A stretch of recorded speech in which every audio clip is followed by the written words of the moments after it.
धारावाही वृत्ताकार कुंडली के कारण चुंबकीय क्षेत्र देखना है हमको, ठीक है।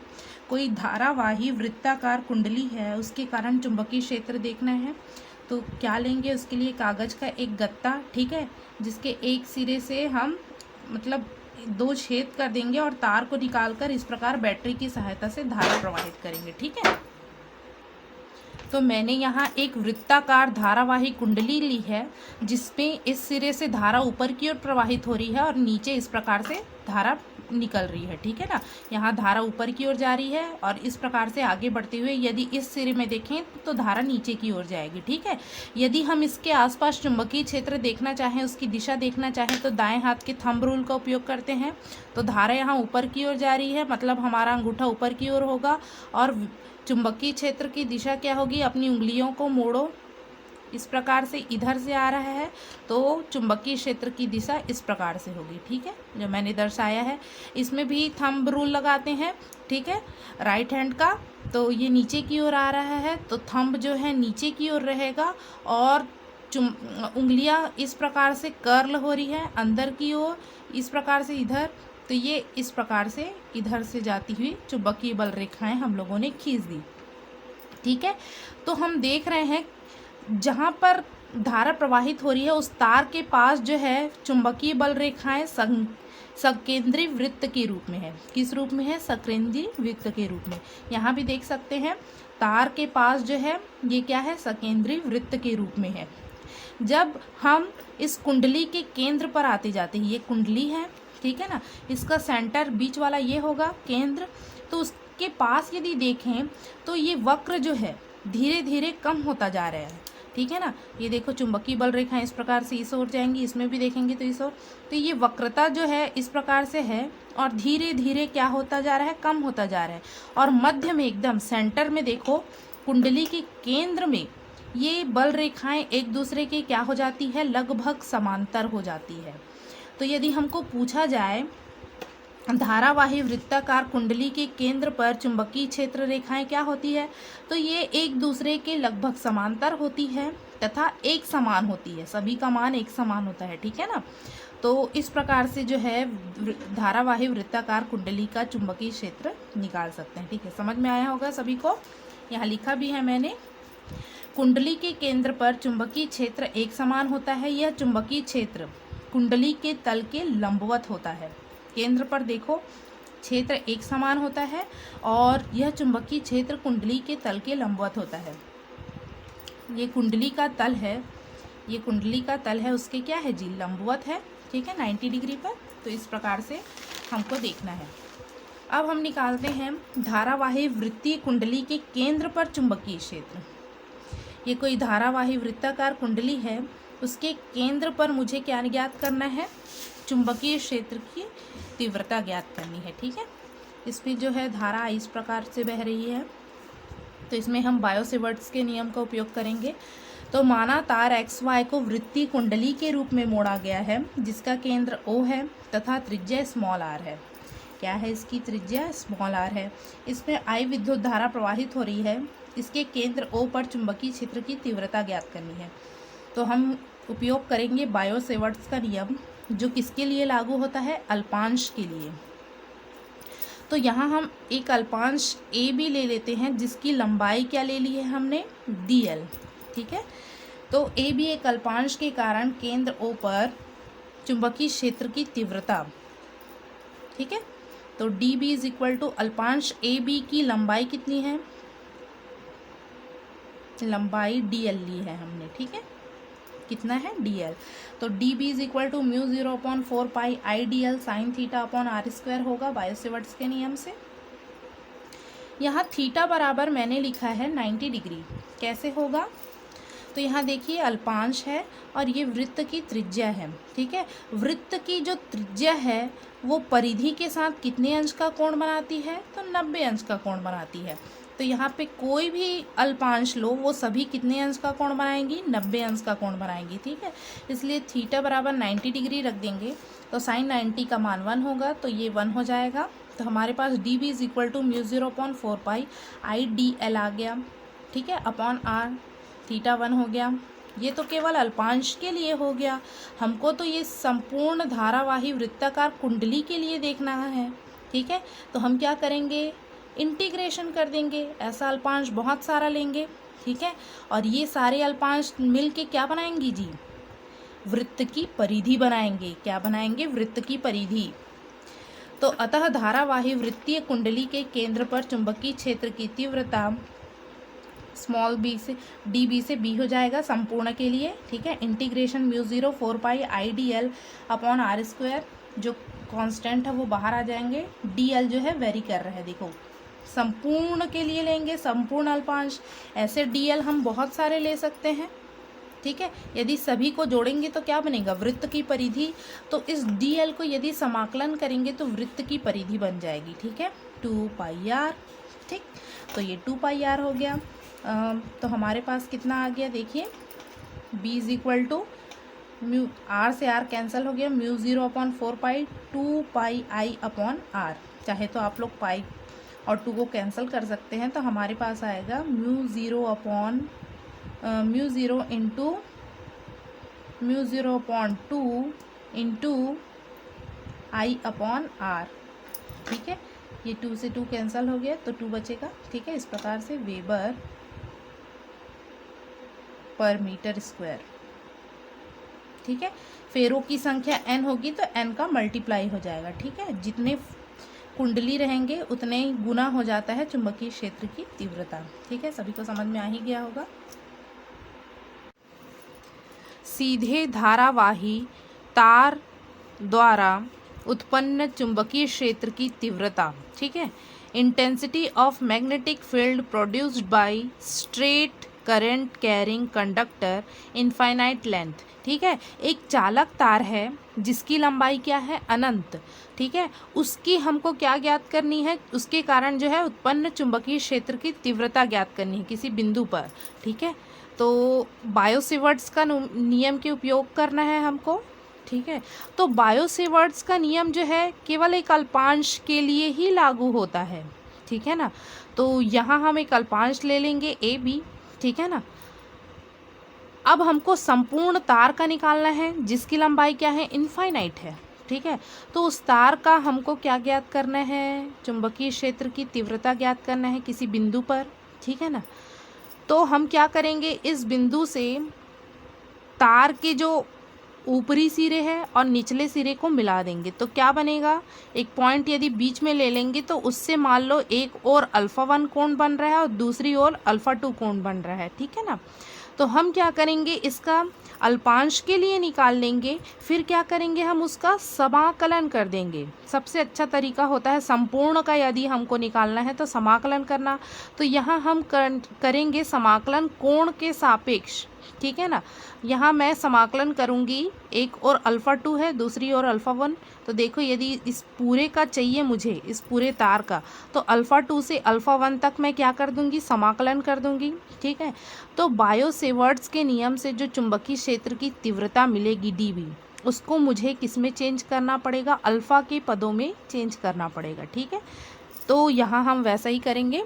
अनंत लंबाई का एक चालक तार XY प्रदर्शित किया गया है जिसमें I विद्युत धारा X से Y की दिशा में प्रवाहित हो रही है। X से Y में I विद्युत धारा प्रवाहित हो रही है। वायु या निर्वात में इस चालक तार से D दूरी पर एक बिंदु P है, ठीक है। D दूरी पर एक क्या है, एक बिंदु P है, ठीक है। जहाँ चुंबकीय क्षेत्र की तीव्रता ज्ञात करनी है। माना चालक तार के बिंदु O से X दूरी पर एक छोटा सा अल्पांश AB है जिसकी लंबाई DL है। हमने क्या किया, इसके केंद्र से चालक तार के बिंदु O से X दूरी पर हमने क्या लिया, एक अल्पांश AB लिया जिसकी लंबाई क्या है, DL है। और इस अल्पांश की दिशा क्या होगी, धारा की दिशा में ही होती है, ठीक है ना।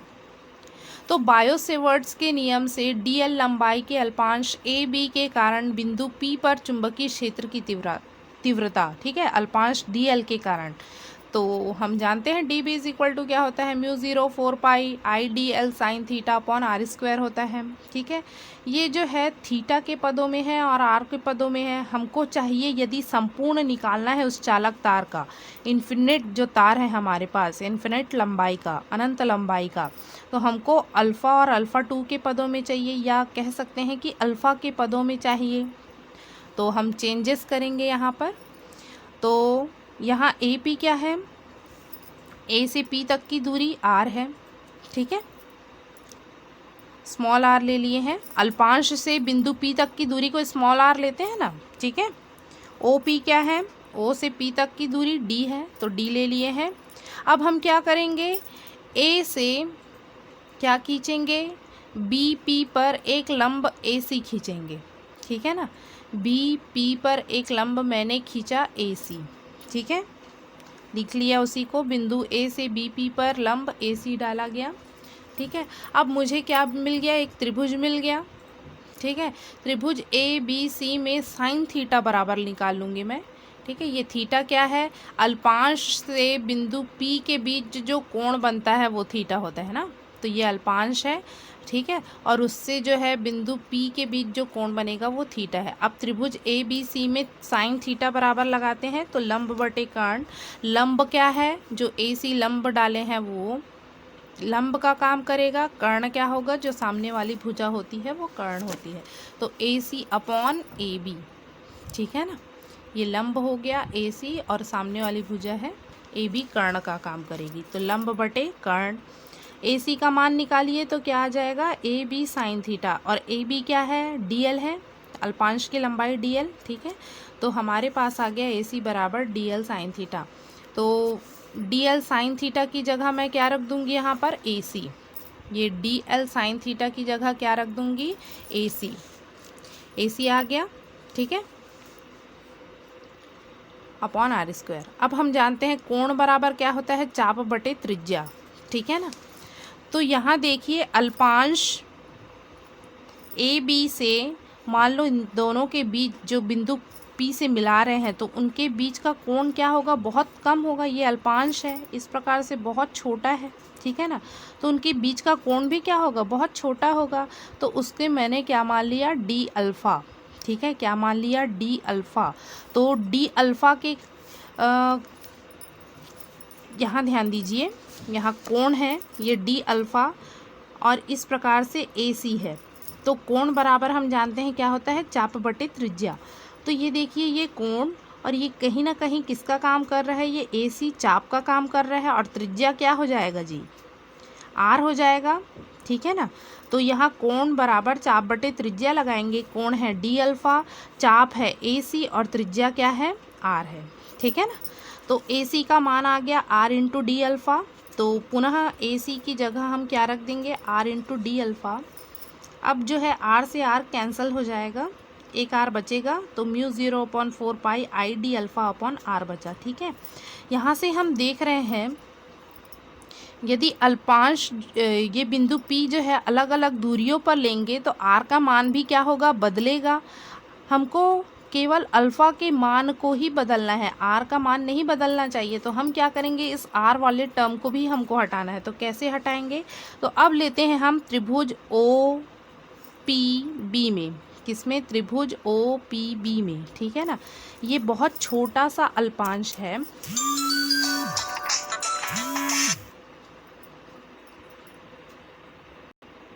तो अब मैं ले रही हूँ त्रिभुज ओ पी बी में और इनके बीच का कोण मैंने लिया है अल्फ़ा। ठीक है, तो इसमें लगाऊंगी कॉस अल्फ़ा। तो कॉस अल्फ़ा बराबर क्या होता है, आधार बटे कर्ण। ठीक है ना, तो आधार का काम कौन कर रहा है, ओ पी, कर्ण का काम कौन कर रहा है, बी पी। ठीक है ना, और इसकी दूरी क्या है, आर है ना। ठीक है, ये ए और बी लगभग समान लंबाई के होंगे क्योंकि अल्पांश है, दोनों एकदम बहुत ही पास पास में है। ठीक है, तो ये दूरी भी आर होगी, ये दूरी भी आर होगी भाई। ठीक है ना, तो cos alpha is equal to आधार बटे कर्ण, आधार डी है, कर्ण आर हो गया। तो R इज इक्वल टू आ जाएगा D अपॉन कॉस अल्फ़ा।